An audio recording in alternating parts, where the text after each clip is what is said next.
আজ 13ই মার্চ। এখন সময় আনুমানিক রাত 11টা। রাত পোহালেই ব্রিগেডে নরেন্দ্র মোদীর জনসভা। কোন নরেন্দ্র মোদী? প্রধানমন্ত্রী নরেন্দ্র মোদী না, ভারতীয় জনতা পার্টির নেতা নরেন্দ্র মোদী। সেই নরেন্দ্র মোদী ব্রিগেডে আসবে এবং ব্রিগেডে বিপুল জনসমাগম হবে, প্রচুর মানুষ, প্রচুর প্রচুর লোক। কিন্তু আমার নির্ভীক উত্তরের তরফে আমার এইখানেই একটা খটকা লাগলো। ভারতীয় জনতা পার্টির সভা, সেখানে আবার বিপুল জনসমাগম, এখানে কিছু তো জল মিশতেই হবে। এবং খুঁজতে গিয়ে, খবর নিতে গিয়ে আমি যা পেলাম, নির্ভীক উত্তরের ইতিহাসে সম্ভবত প্রথমবার রাত্রি 11টা বা তারপরে আপলোড হচ্ছে একটি এপিসোড। নমস্কার, আপনারা দেখছেন নির্ভীক উত্তর, আপনাদের সঙ্গে আমি অনিন্দ চৌধুরী। আপনারা কি জানেন, এই যে আপনি রাতে খেয়ে ঘুমোতে যাচ্ছেন, এই সময় ভারতীয় জনতা পার্টির কার্যকর্তাদের রেল মন্ত্রকের তরফে রেলের স্টাফ ঘোষণা করে দেওয়া হয়েছে। কেন বলছি? আগামীকাল 14ই মার্চ ব্রিগেড ময়দান ভরানোর জন্য যারা আসছে, যারা কলকাতায় আসছেন, তাদের জন্য রেল মন্ত্রক নরেন্দ্র মোদীকে তুষ্ট করতে স্টাফ স্পেশাল বলে, অর্থাৎ সেই স্পেশাল ট্রেন যা শুধুমাত্র অ্যালটেড হয় স্টাফদের জন্য, সেই স্টাফ স্পেশাল চালু করেছে রেল মন্ত্রক। নির্ভীক উত্তরের কথায় আপনি বিশ্বাস করবেন, তার কারণ আমরা ফ্যাকচুয়ালি বলি। এই যেমন এই তালিকাটা বলে দিচ্ছি। ট্রেন নাম্বার 08619 ঝাড়খণ্ড থেকে আসছে। ট্রেন নাম্বার 08619 ঝাড়খণ্ড থেকে বাংলার বুকে বহিরাগত নিয়ে আসছে। ট্রেন নাম্বার 08619 সকাল 7:20 14ই মার্চ 2026 সকাল 7:20 শালিমার স্টেশনে ঢুকছে। আজ রাত 2:30 ঢুকছে 08013 গাড়ির নম্বর, হাওড়ায় ঢুকছে। আজ রাত 2:45 08031 হাওড়ায় ঢুকছে। আজ রাত 3টে ট্রেন নাম্বার 08651 হাওড়ায় ঢুকছে। আজ রাত 3:15 ট্রেন নাম্বার 08019 হাওড়ায় ঢুকছে। ভোর 4টে, অর্থাৎ এখন থেকে আনুমানিক 5 ঘন্টা পরে, ভোর 4টের সময় হাওড়ায় ঢুকছে ট্রেন 08617। ভোর 5:25 হাওড়ায় ঢুকছে ট্রেন নাম্বার 08647। ভোর 4:30 হাওড়ায় ঢুকছে 08029 train number. Train number 08015 Santragachi রাত 2:45 আজ। ট্রেন নাম্বার 08643 ভোর 4:30 সাঁতরাগাছি।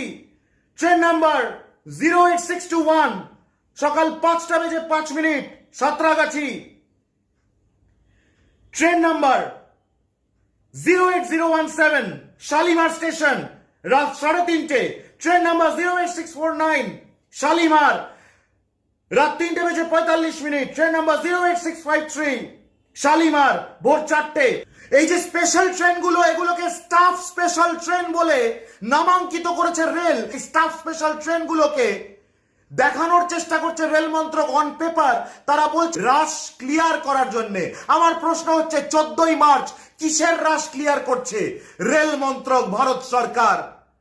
ভারতীয় জনতা পার্টির ব্রিগেডের অনুষ্ঠান, যেখানে ভারতীয় জনতা পার্টির নেতা নরেন্দ্র মোদী বক্তব্য রাখবে, যেখানে ভারতীয় জনতা পার্টি আগামী বিধানসভার প্রার্থী তালিকা সম্ভবত কিছুটা ঘোষণা হবে, সেই ভারতীয় জনতা পার্টির সর্বোচ্চ রাজনৈতিক একটি অনুষ্ঠান, তার জন্য কিসের কারণে স্টাফ স্পেশাল বলে নামাঙ্কিত করে এই এতগুলো ট্রেন? আমি আপনাদের জানাতে চাইবো, special train for rush clear south eastern ডিভিশনে 14টি ট্রেন, ইস্টার্ন হাওড়া, আসাম, বিহার বিভিন্ন জায়গা থেকে 10টি ট্রেন, ইস্টার্ন শিয়ালদা 13টি ট্রেন, ঝাড়খণ্ড এবং অন্যান্য জায়গা থেকে 37টা টোটাল ট্রেন ভারত সরকারের তরফে, রেল মন্ত্রকের তরফে আসছে আমার বাংলায়।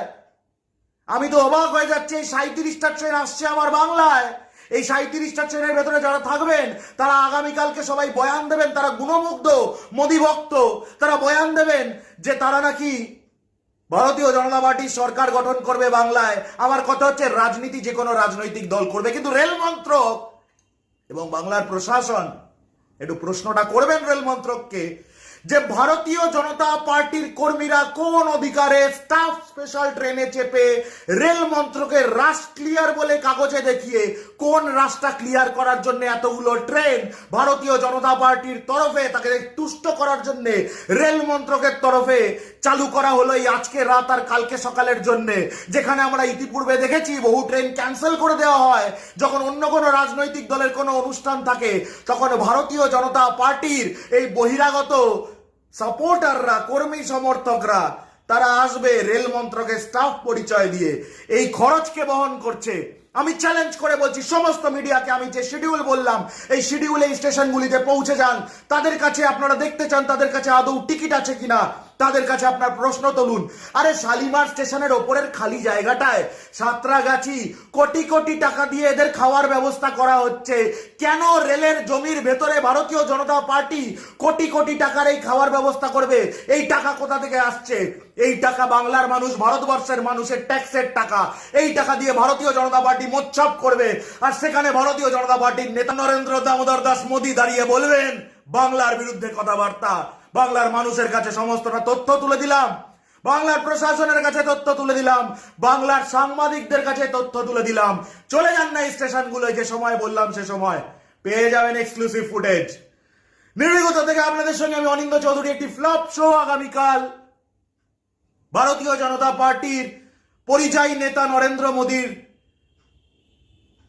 বক্তব্য খালি মাঠে ঘুরবে, আর ওই খালি মাঠে যারা দাঁড়িয়ে থাকবে তারা হচ্ছে স্টাফ স্পেশাল ট্রেনে চেপে স্টাফ সেজে, রেলওয়ে স্টাফ সেজে আসা বহিরাগত ভারতীয় জনতা পার্টির কর্মী সমর্থকরা।